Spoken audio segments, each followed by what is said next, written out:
episode here at Otto's Game and what do you call it again? Arcade and Club. Arcade and Club. It's like a preview today for everyone who wants to see what this is all about. And Mitch is playing Dig Dug. Why'd you choose Dig Dug? Well, when I was a young guy, I used to play Dig Dug at, I lived in Shelby Township, Michigan. I used to play Dig Dug at the Shelby 1 and 2 Jam. How good were you? I was pretty good. I don't know if I was world class, but I could play for about an hour and a half on a quarter. So. Hour and a half on a quarter, that's pretty outstanding. Yeah. 193,000, that's a pretty high score. Can you beat that high score? I don't know. If someone was in here playing earlier that was pretty good, so I don't know if I'm going to be able to beat him, but we'll give it a try. So this is not the first opening, but what do you think of the response here today? I think it's pretty positive. I don't know, Trent, what do you think? It's awesome, dude. Yeah. It feels like an arcade that you'd visit. Fun, good, clean fun, and a lot of good, great video gaming. So what are you aiming here for? Like, what's the purpose of this place? The purpose of this place is to provide a shrine to what once was, and let people experience the video games that were great in my childhood and a lot of people's childhood. So we're kind of a living museum and a place where people can think about and experience the memories of childhood just as they would when they go to see an old movie or if they go to a class reunion and these. Is there something special, do you think, about this era of games? Is there something about the style that's a little different? I think that this was the early days of video games when they had to produce something that was very fun and very replayable and of interest to people. And they didn't have very big budgets. They had very small budgets and they had small teams. And so a lot of the video games today are built on teams that have dozens or hundreds of people. They're movie studios. Absolutely. They're basically movie studios, but these games were built by one or two people and designed and programmed these games, and then they were produced by companies. Then they were produced by companies in quantity, but these were a beautiful time. There was a lot of creativity in the games back then, and I think it was the golden age of video games, certainly of the arcade. Do you like the newer video games that you see today? But there's a lot of controls to learn and a lot of concentration. These are more casual games where you can pick them up and learn them in a few minutes, and it's like there used to be a game called Mastermind. They'd say a few minutes to learn, a lifetime to master. That's kind of how a lot of these games are. Yeah. So, no, I really enjoy playing them, but I enjoy repairing them even more. So. Yeah. So how did you get to know these games? I think I read something about you being a repair person somewhere. I was a repair person at a roller rink in my high school years. Really? So how did a high schooler fix video games? Well, I learned from my father how to do electronics when I was a very young guy. So I used to build robots and build circuit boards and repair things, and so repairing arcade games was a natural extension. Really? And my boss at the roller rink hired me on the recommendation of another friend of mine, and said that I could do electronics, and so I ended up repairing lighting systems and arcade games, and pretty much anything he needed I repaired.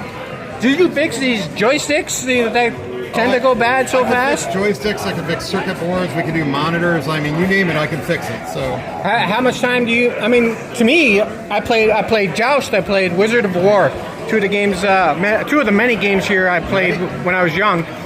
And I thought that they were all responsive. You know, a lot of times when you play old games, the joysticks don't work. Everything's a little bit hinky and jinky. And well, we try to fix them and do a good job. I mean, if there's any problems with the games, I hope people will report them and I'll get them fixed. So nothing more frustrating than trying to play a game with bad controls. So I noticed also I got 5 men. Make this a little bit easier here for people? Well, we try to put the settings in a reasonable area. I mean, a lot of these games haven't been played for many, many years, so except by old guys like us. I don't mind. I don't mind getting a couple extra men. But a few extra men never hurts in terms of buddy, and so I try to make them a little bit easier. I'm sure as Otto's gets more popular, we have more consistent players. We'll have to rank the difficulty or rack the difficulty up for some folks. So what's your plan here? I've read so many different little things here and there. I know I'm mysterious.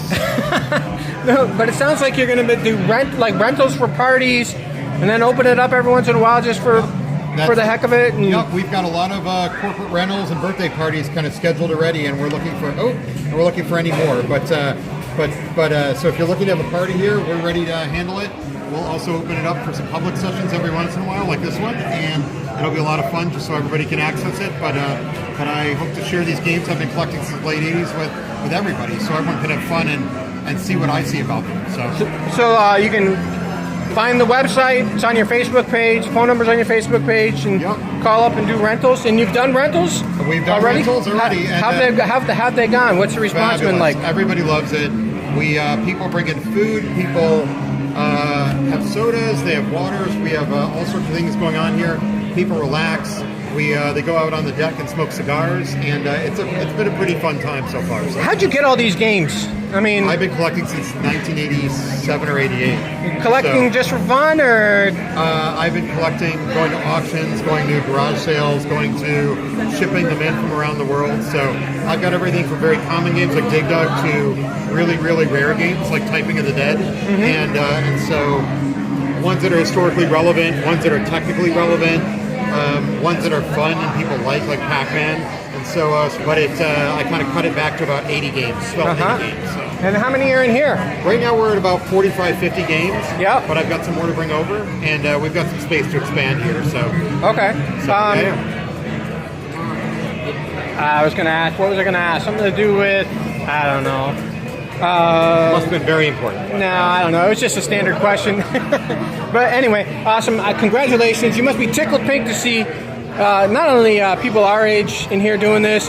Obviously, we're going to get sucked into this, but to see all the kids in here doing this, what do you... It's been great. We've had everyone in here today from looked like about 2 or 3 years old up to about 80 or 90 years old. So we've had the entire range of ages, and people remember the games. People are encountering them for the first time. It's just been a fabulous experience here today so far, and I'm looking forward to the rest of 2025 being a really exciting place here at Otto. So, the last question I had forgotten: the name Otto. Where does it come from? And what's the historical Saline relevance as well as video game relevance here? Otto's comes from two sources. One is this was the original Otto's Meat and Cheese Shop, so everybody from Saline remembers when it was Otto's Meat and Cheese. And so when I bought the building, I knew we had to give some sort of homage to that. Second is there's a video game here called Berserk, and one of the villains is named Evil Otto. So it's kind of a double play on the name Otto. We love that we're able to keep up this building and preserve it for history. We love that we're able to live in the space that once held such a revered business, and so we pay respects to it through the name. And you've incorporated the evil smile of Otto from the video game into your logo? Yes. I don't know if the evil smile is Otto or me, but either way. So, we're going to have a good time here, and I hope everybody in Saline stops by and gets to experience it. Awesome. I appreciate it. Thank you very much. Thanks, Fran.